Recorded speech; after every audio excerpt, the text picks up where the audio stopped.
कभी सोचा है कि एक ही इंसान के दो पिता हों और दोनों पैसे को लेकर एकदम अलग, मतलब जमीन आसमान वाली सलाह दें।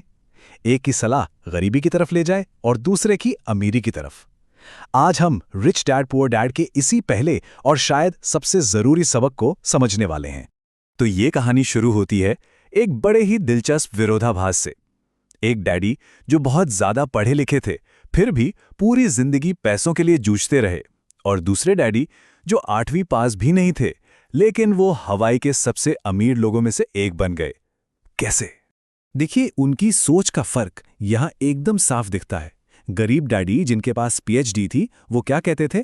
खूब मेहनत से पढ़ो ताकि किसी अच्छी कंपनी में नौकरी मिल सके।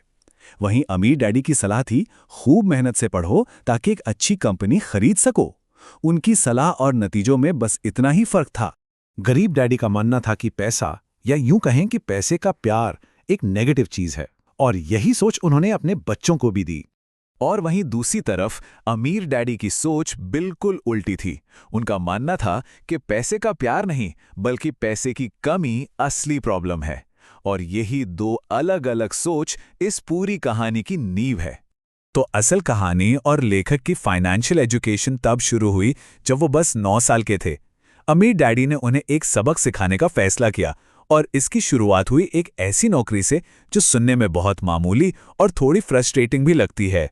ये सब शुरू कैसे हुआ? एक छोटी सी घटना से। जब कुछ अमीर दोस्तों ने उन्हें गरीब बच्चा कहकर अपने साथ खिलाने से मना कर दिया, तो बस उन्होंने ठान लिया कि अमीर बनने का राज तो सीख कर ही रहेंगे।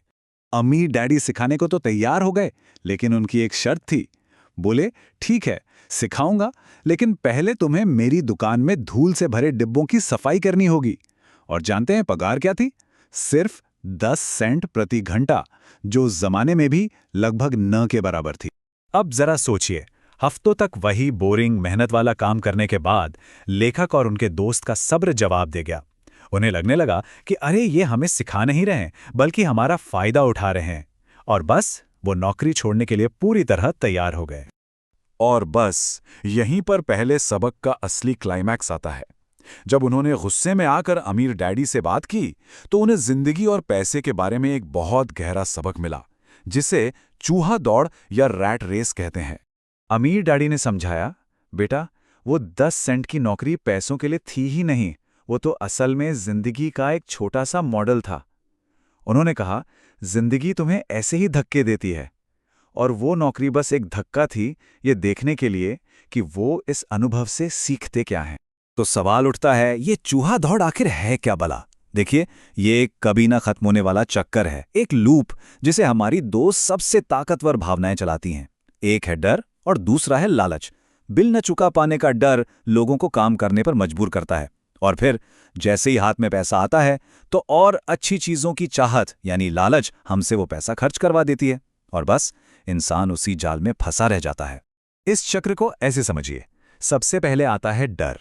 उस डर की वजह से इंसान तनख्वाह के लिए काम करता है। तनख्वाह हाथ में आते ही लालच जागता है, और वो पैसा खर्च हो जाता है, और फिर डर वापस आ जाता है। ये चक्र ऐसे ही गोल गोल घूमता रहता है। लेकिन सबक अभी खत्म नहीं हुआ था। अमीर डैडी ने उन्हें एक और चुनौती दी। बोले, अब तुम लोग बिना किसी तनख्वाह के काम करोगे। ऐसा क्यों? ताकि वो तनख्वाह पर निर्भर होना छोड़ें और कुछ बिल्कुल अलग तरीके से सोचना शुरू करें। इस चुनौती का नतीजा ये हुआ कि जब सैलरी का लालच दिमाग से हटा, तो वो अपने दिमाग का इस्तेमाल करने पर मजबूर हो गए। वो ऐसे मौकों को देखने लगे जो आमतौर पर कोई नहीं देख पाता। और फिर आया वो आहा मोमेंट, जब उनका ध्यान सैलरी पर नहीं था, तो उन्होंने देखा कि स्टोर के मैनेजर कुछ पुरानी बिना बिकी कॉमिक्स फेंक रही हैं।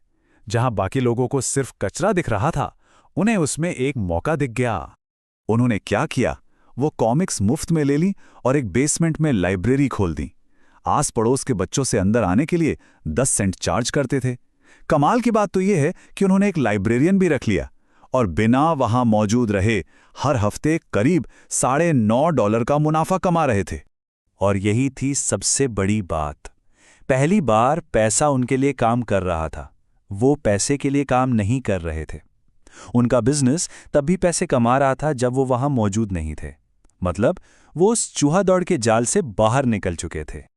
और यही पूरा अनुभव हमें अमीर बनने के सबसे पहले और सबसे जरूरी नियम पर लेकर आता है। अमीर और गरीब की सोच में सबसे बुनियादी फर्क यही है। गरीब और मिडिल क्लास के लोग पैसे के लिए काम करते हैं, जबकि अमीर लोग पैसे को अपने लिए काम पर लगाते हैं। ये सिर्फ एक कहावत नहीं है, ये पूरी की पूरी एक अलग फाइनेंशियल सोच है। तो असली सबक कॉमिक्स के बारे में था ही नहीं। असली सबक था अपने दिमाग को इस तरह से ट्रेन करना कि वो उन मौक़ों को देख सके जिन्हें सिर्फ तनख्वाह के पीछे भागने वाले लोग हमेशा मिस कर जाते हैं। ये दुनिया को देखने का एक बिल्कुल नया तरीका सीखने के बारे में था। तो आखिर में ये पूरी कहानी हमें एक बहुत ज़रूरी सवाल पर लाकर छोड़ देती है। क्या किसी की ज़िंदगी के फाइनेंशियल फैसले डर और लालच के कंट्रोल में चल रहे हैं, या फिर दिमाग का इस्तेमाल उन मौक़ों को देखने के लिए हो रहा है जिनसे पैसा खुद ब खुद काम करे? ये एक सवाल है जो हर किसी को खुद से पूछना चाहिए।